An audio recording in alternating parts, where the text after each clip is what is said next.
Hello, my sweet summer children. Westworld is giving me life. Maeve is giving me life. Drogon being in Westworld also giving me life. I've been sick, but I'm here. Let's go. So, Westworld Season 3, Episode 2, The Winter Line.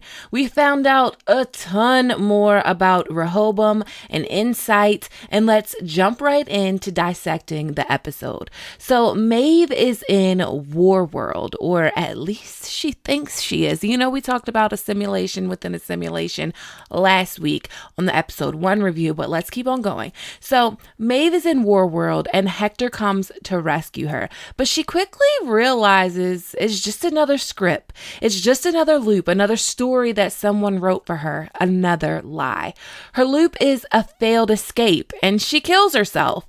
When she wakes up as she's being repaired from blowing her brains out, she realizes, wow, yes, it's my old friend Felix. And Felix acts totally out of character. He doesn't even know who Maeve is. And then Sylvester as well. She encounters Sylvester and he acts out of character as well. I mean, not really. He calls security on her, which he was always acting like a bitch. But she knows, like, you know, he doesn't even notice her, okay? So no one remembers her or what they all went through together. Hector thinks she's Isabella, his cornerstone. At this point, Maeve is like, fuck this. I'm just going to lobotomize myself because all of this is just too much. And guards come in and Lee Sizemore comes in and stops security from gunning Maeve down. Sizemore tells her, look, I survived all of them shots and I put you in War World because it's close to the Forge. The Forge is a place that Delos was using to spy on their guests. The Forge also was used by Dolores to get insight on humans, but most importantly, the Forge was used by Ford for the Valley Beyond. The Valley Beyond is like a virtual world for hosts to live in, their minds only, not their bodies. And Serac, the guy that helped build Rehoboam, the architect of it, wants the coordinates that Dolores sent the host to. But let's not get ahead of ourselves. Because I have a lot to say about Serac and Rehoboam and Incite. So Bernard is back in Westworld and he discovers what we knew, that Stubbs is a host. Stubbs tried to off himself, but Bernard manages to patch him back up. Ford gave Stubbs an order to cover Bernard's tracks and give him a chance to escape. So Stubbs apparently doesn't have a tragic backstory. He knew he had a job to do and he did his job. Bernard thinks that Dolores brought him back to stop her or to check her in case she goes too far. And surprise, surprise, Bernard came back for Maeve. I think we all kind of knew that he was coming back to Westworld for Maeve. So back in War World though, Maeve wakes up in the same storyline on the same loop, and she leaves Hector to go with Sizemore to the Forge. But meanwhile, in Westworld, Stubbs and Bernard are going to find Maeve. And they find her. They find her body, but her pearl or her white orb is gone. The white sphere, her brain is gone. She's been stolen. And in Maeve's world, there are ripples that are starting to show in the simulation. Maeve starts to realize that Sizemore is not what he seems. Sizemore is a copy because he creepily tried to kiss her. I was like, what the hell? Anyway, so Sizemore seems to me to be a copy made from Maeve's memories. When they pull those white spheres from a host, they can plug them into a tablet and see their memories. Like in season 2, episode 1, they saw the guy from Ghost Nation's memories. It's easy to see how the makers of this simulation could confuse the situation between Sizemore and Maeve because Sizemore built Hector based off himself. But if they accessed Maeve's last memories, Sizemore delivered Hector's speech that Sizemore wrote Hector right before Sizemore died for Maeve, trying to save Maeve. But when Sizemore starts asking her stupid questions and trying to kiss her, Maeve knows he's not Lee Sizemore. He's a replica. And when she starts to question the situation around her, the simulation starts to dissolve. But Maeve discovers everything and everyone is an illusion. A simulation. Maeve says, how does one escape a cage that isn't a cage? Basically, Maeve is in a maze and she needs to figure her way out of it. It's like a matrix. It's weird shit. Maeve knows the person that made this simulation is testing her, wanting to know what she knows, and they purposefully led her to the forge for a reason. This simulation is totally virtual. Think about it as a virtual reality. And because I'm not good with math and I'm just going to make things easy, I'm going to just use pretty basic numbers here to explain what's going on. So this virtual reality is basically a computer. It's a computer. Everything is computerized. No one is actually there. The whole world, everything is built inside of one single computer. Let's say that this virtual reality is running on 10, the number 10. The computer system has these loops and patterns and everything that's happening in this virtual reality, operating and processing. Everything that it's doing right now can be handled at a level 10. If you change things like Maeve did by asking the two techs what was the square root of 1, then glitches happen because the system can't process it fast enough because it's overtaxed.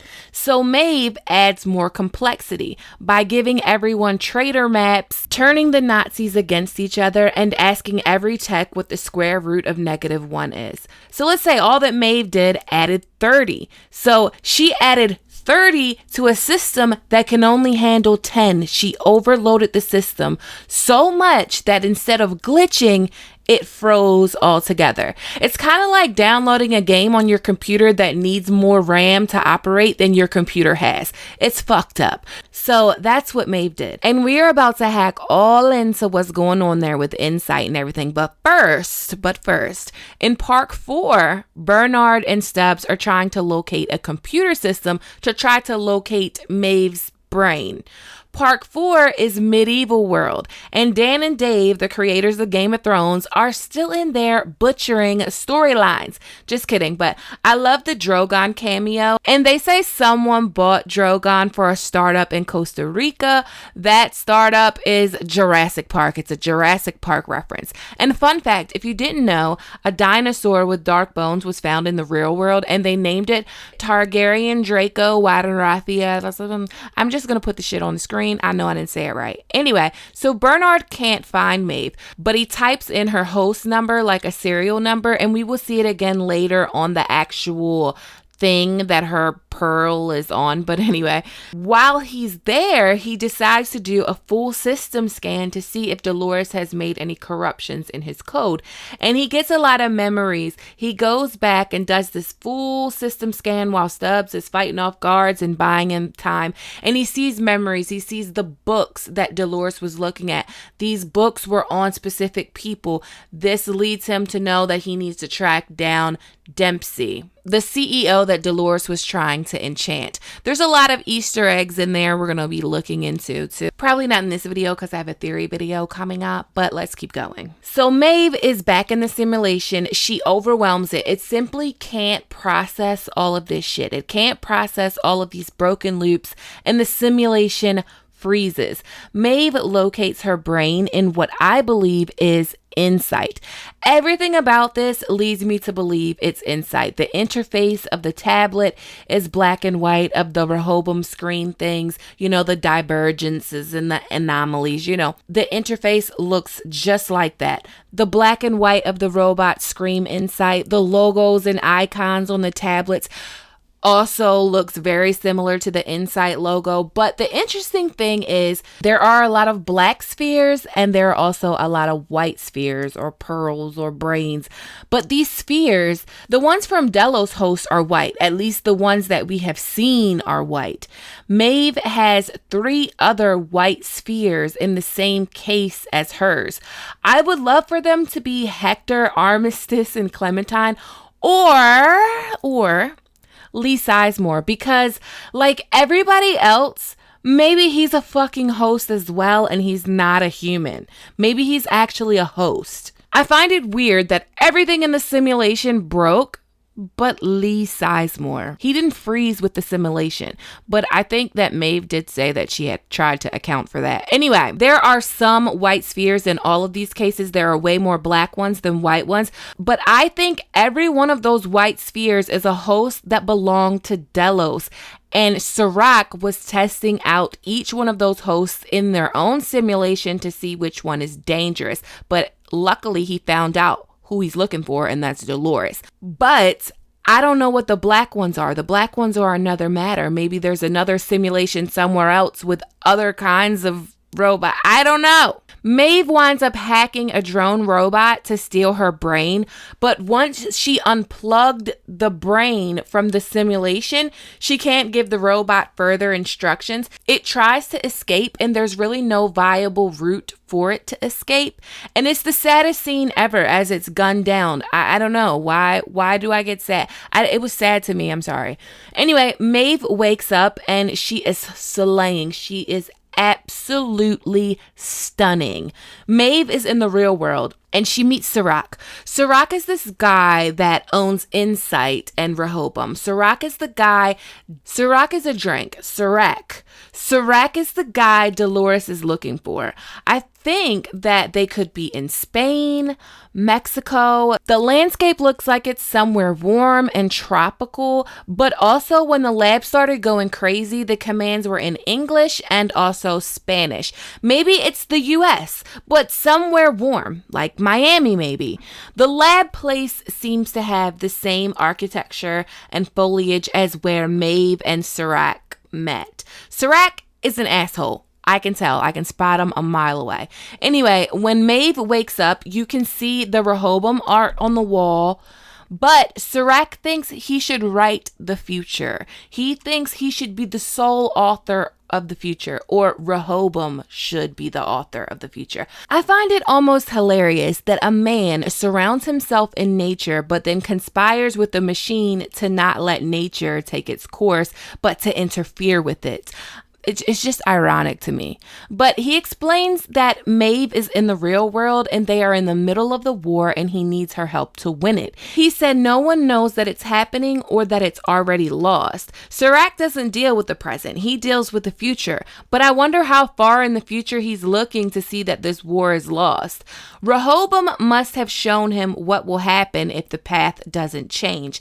So they learned this morning that it wasn't Maeve, but it was someone totally unpredictable. So they thought it could have been Maeve. But guess again, it's Dolores, bitch. They didn't account for Dolores. Serac wants Maeve to track Dolores down and kill her.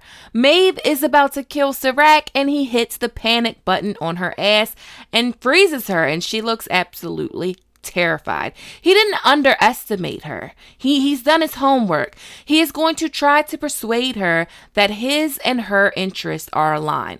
The only way Maeve is going to help him is if he has her daughter, or if Dolores is a threat to her daughter. Now, I think Dolores may try to retrieve and use the host minds that are in the Valley Beyond to wage war on humans. Think about it. She can't wage war alone, not by herself.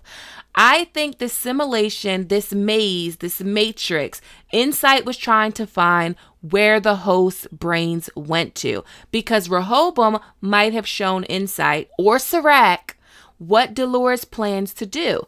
Maeve's daughter is in the Valley Beyond. If Dolores is about to fuck with that, Maeve would get on board. Maeve was ready to lobotomize herself. She would rather die than live on a loop.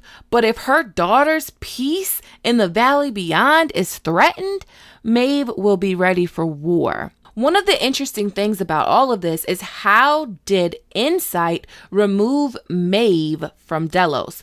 Do they have insiders in Delos? Does Rehoboam have inside information in Delos? Is Rehoboam getting fed information from Delos to make its predictions? If you think about it, Rehoboam could get information from humans that work in Delos and visit there because Rehoboam monitors their life 24/7. So I don't see how information from Delos would be avoided. They would have to get it naturally. If they're monitoring people 24/7, they know their thoughts, they know their paths. They likely got the people that have jobs there their jobs by their placement system.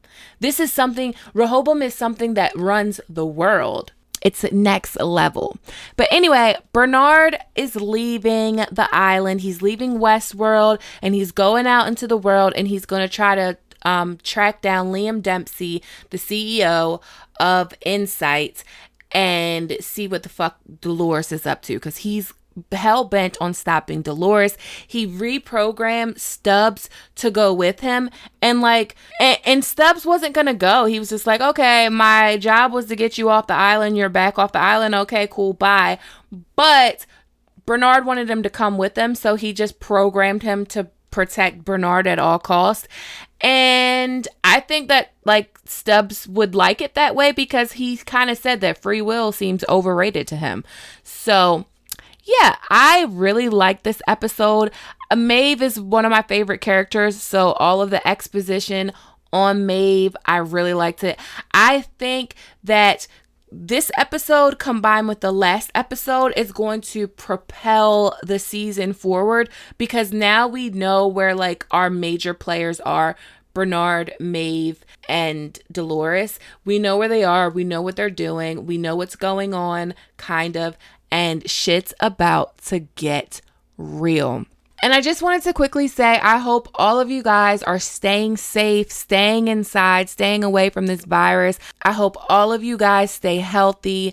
As always, thanks for watching. Thanks for listening. Thanks to everyone that supports me on Patreon. If you like this video, please give it a thumbs up. Please click that subscribe button, hit that notification bell, and join the Sweet Summer family. Okay, my sweet summer children, have a good day.